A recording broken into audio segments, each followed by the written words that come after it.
ഡോക്ടറാണോ? താൻ തിട്ട് തേങ്ങ താ കൊറേ നേരം ഇങ്ങനെ കുത്തി കുറിച്ചിട്ട് താന്ന് പരിശോധിക്കണോ? നിങ്ങളാരാണ്? ഞാൻ ആരാണെന്ന് പറഞ്ഞാലേ താൻ പരിശോധിക്കുള്ളൂ. ഇയാളാരാണ്ട് കയറ്റിവിട്ട്?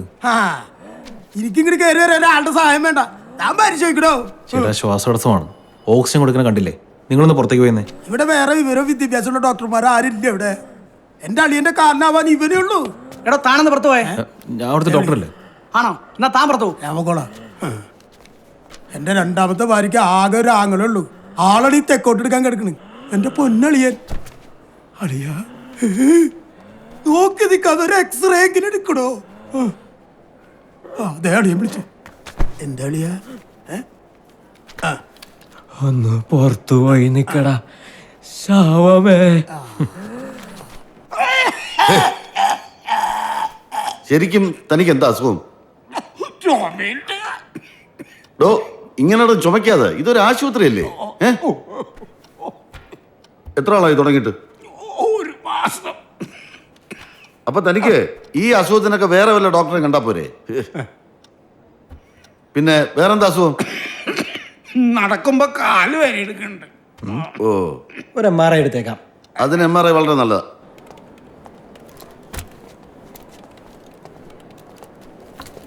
മൈക്കിൾ ഒന്ന് വാ. നിനക്ക് കുറച്ച് റെസ്പോൺസിബിലിറ്റിയുടെ കുറവുണ്ട്. കാഷ്വാലിറ്റിയിൽ ആള് വന്ന ടെസ്റ്റും സ്കാനും ഒക്കെ ആവശ്യത്തിന് എഴുതണമെന്ന് പറഞ്ഞിട്ടുള്ളതല്ലേ? അതെ, ആവശ്യത്തിനല്ലേ സാർ വേണ്ടു. മോനെ മൈക്കിളെ, നിനക്ക് എഴുതാൻ പറ്റുമെങ്കിൽ എഴുത്. ഈ കാഷ്വാലിറ്റിക്കൊക്കെ ഒരു ടാർഗറ്റ് ഉണ്ട്. അത് മറ്റുള്ളവർക്കാകാമെങ്കിൽ നിനക്കും ആകാം. അല്ലെങ്കിൽ നിന്റെ കാര്യത്തില് ഈ ജെയിംസിന് ഇടപെടേണ്ടി വരും. അത് ചിലപ്പോ നിനക്ക് നല്ലതിനാവില്ല. എല്ലാരെയും മോശക്കാരാക്കിയിട്ട് അങ്ങനെ ഒരാൾ മാത്രമേ കരിച്ചിൽ തന്നെ ആവണ്ട, കേട്ടോ?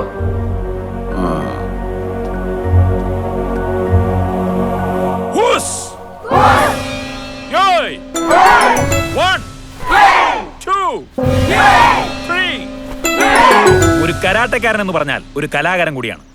അവനൊരുവന്റെ ശരീരം മാത്രമല്ല മനസ്സും കീഴടക്കാൻ പറ്റും. കേട്ടിട്ടില്ലേ? Jackie Chan, Bruce Lee, Jet Lee, Tony Jaa. നിങ്ങളുടെ ഏറ്റവും വലിയ ഭാഗ്യം എന്ന് പറഞ്ഞു കഴിഞ്ഞാൽ എന്നെ പോലെ ഒരാളെ കോച്ചായിട്ട് കിട്ടിയെന്നുള്ളതാണ്. ഒരു കായിക താരം എന്നുള്ള നിലയ്ക്ക് നിങ്ങൾക്ക് പണമുണ്ടാക്കാൻ പറ്റും, പ്രശസ്തി ഉണ്ടാക്കാൻ പറ്റും, അംഗീകാരങ്ങൾ ഒരുപാട് കിട്ടും. അതിനുള്ള വഴികൾ എന്താണെന്ന് എനിക്കറിയാവുന്നത് മാത്രമാണ് മറ്റുള്ള കോച്ചുകളിൽ നിന്ന് ഞാൻ വ്യത്യസ്തനായിട്ട് മാറുന്നത്. ഇതൊക്കെ അറിഞ്ഞ ചേട്ടൻ എന്താന്നും കിട്ടാഞ്ഞേ? ചേട്ടൻ സാർ സാറിന്റെ വായിലുള്ളത് മുഴുവൻ നിങ്ങൾ കേൾക്കും. കൊച്ചിന്റെ കൈ ഓടിക്കല അഭ്യാസം ഇവിടെ എന്താ നടക്കുന്നത് എനിക്കറിയണല്ലോ. അല്ല, പിള്ളേരുടെ പ്രാക്ടീസിനെ പറ്റി പോയതാണ്. സത്യം പറഞ്ഞാൽ ആദ്യമായിട്ടാണ് ഇങ്ങനെ. ഇല്ല, ജെറാഡ് കരുത്തിക്കുട്ടി ചെയ്തതാ. അവൻ എന്നോട് ദേഷ്യമുണ്ട്. ആരെ ഈ ജെറാഡ്?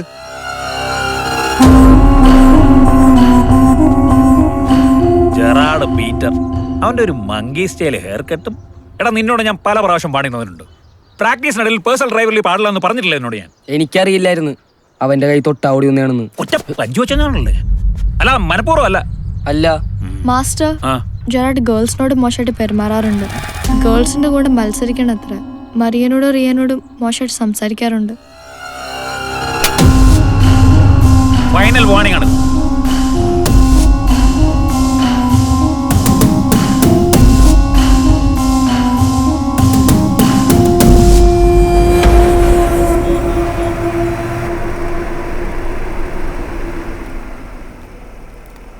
മോളെ, എപ്പോഴാ തിരിച്ചെത്തുക?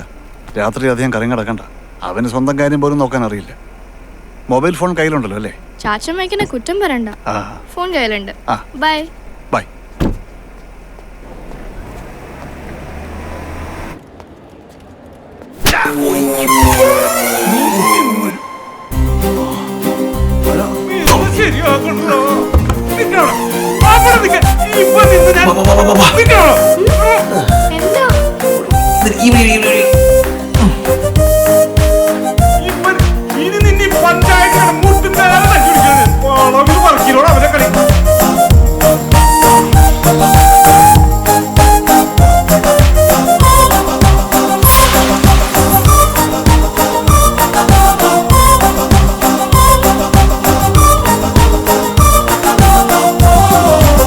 എന്തിനു ഓടിയ?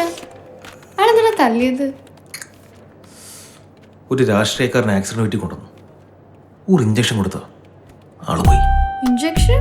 അയ്യോ, അത് ഇഞ്ചക്ഷൻ കുഴപ്പമില്ല. കാഷ്വാലിറ്റിയിൽ ഇങ്ങനെയൊക്കെയാ. ചില രോഗികളുടെ ബന്ധുക്കൾക്ക് ഡോക്ടർ തല്ലിയൊരു സമാധാനമാവും. ഇത് അണികളാണെന്ന് മാത്രം. ഡോക്ടർ ആവെന്ന് പറഞ്ഞാൽ റിസ്ക് ആണല്ലേ. എന്തായാലും അടിച്ചാളെ തിരിച്ചടിക്കായിരുന്നു. നമ്മൾ ക്രിസ്ത്യാനികൾ ഒരു കാരണത്തെ അടി കിട്ടിയാൽ മറു കാരണം കാണിക്കണമെന്നല്ല വേദോപദേശം പഠിച്ചിട്ടുള്ളത്. കണ്ണിന് കണ്ണ് പല്ലിന് പല്ലെന്നും വേദോപദേശത്തിൽ പറഞ്ഞിട്ടില്ലേ. ജീസസ് വരെ ചൂരിലെടുത്തിട്ടില്ലേ. ആഹാ, നീ ഉള്ളാലോ. നീ ഇനി അടി മേടിപ്പിക്കും. എന്നാലും അടി വാങ്ങിച്ചിട്ട് ഒളിച്ചിരിക്കുന്ന മോശം. അവരൊക്കെ പോയി. നന്നായി. എന്തിനാ ഇങ്ങനെയൊക്കെ? എങ്ങനെയൊക്കെ? ഡോക്ടർ വന്നില്ലേ ഉള്ളൂ, പഠിച്ചോളും. ലേഡി ആയെന്നുള്ളൊരു തൊടാതെ വിട്ടത്, അല്ലെങ്കിൽ അടി ഉറപ്പാ. എന്നെ തൊട്ടാ ഞാൻ കംപ്ലൈന്റ് ചെയ്യും. നമുക്കും ഇല്ലേ സംഘടനയൊക്കെ? നമ്മൾ എങ്ങനെയൊക്കെ ചികിത്സിച്ചാലും 10% ആൾക്കാരെ കർത്താവ് കൊണ്ടുപോകും. അതിൽ 3% ആൾക്കാരുടെ ബന്ധുക്കൾ ഡോക്ടറെ തല്ലിയിട്ട് ഹോസ്പിറ്റലിൽ വിടും. മൈക്കിൾ, ഞാൻ പറഞ്ഞ കാര്യം എന്തായി? എന്ത് കാര്യം? ഡോക്ടർ ഒന്നും മിണ്ടായിരുന്നു. ചുമ്മാ.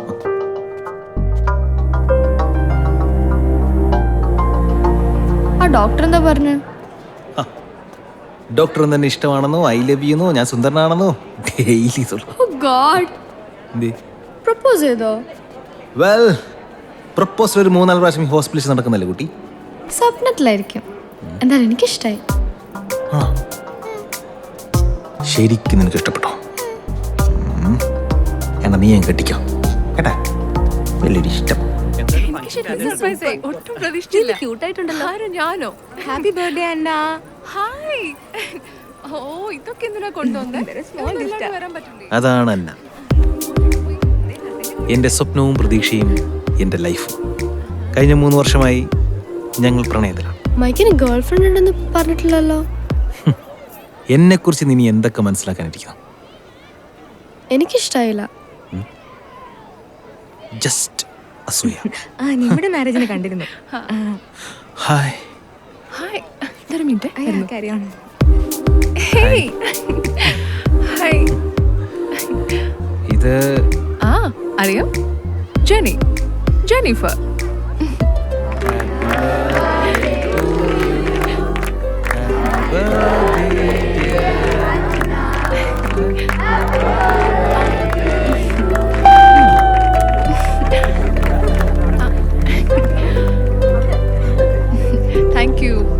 Thank you. Will you marry me? Anna, will you marry me?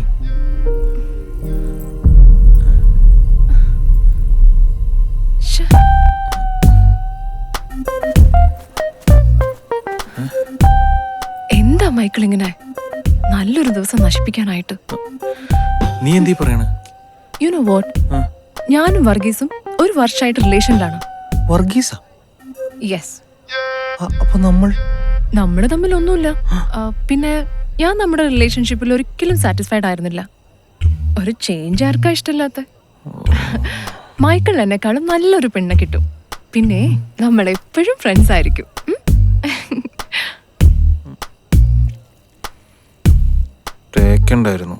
അത് പിന്നെ തടിച്ച പോകുന്നേ.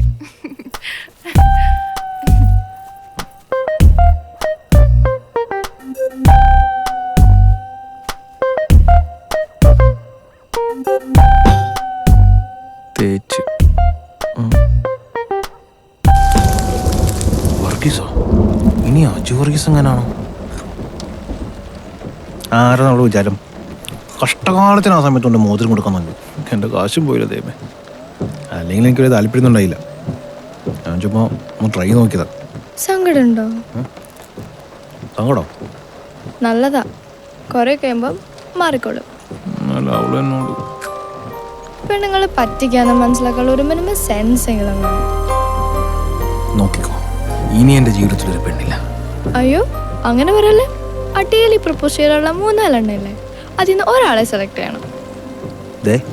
കുറച്ച് കൂടണ്ടട്ടാ. നമുക്ക് വീട്ടിൽ പോവാം. ഞാനില്ല. ചാച്ചനുള്ളതുകൊണ്ടാണോ? ഞാനൊന്നുമില്ല. നമ്മുടെ പപ്പ എന്നെ എടുത്തിട്ടുണ്ടോ? നിന്നെ എടുത്തുകൊണ്ട് നടക്കലായിരുന്നു പപ്പയുടെ മെയിൻ പണി. പപ്പ പോയ പിന്നെ ആരുമില്ലെന്നൊരു തോന്നലാണ്. ഞങ്ങളൊക്കെ ഇല്ലേ, ഞാനും മമ്മിയൊക്കെ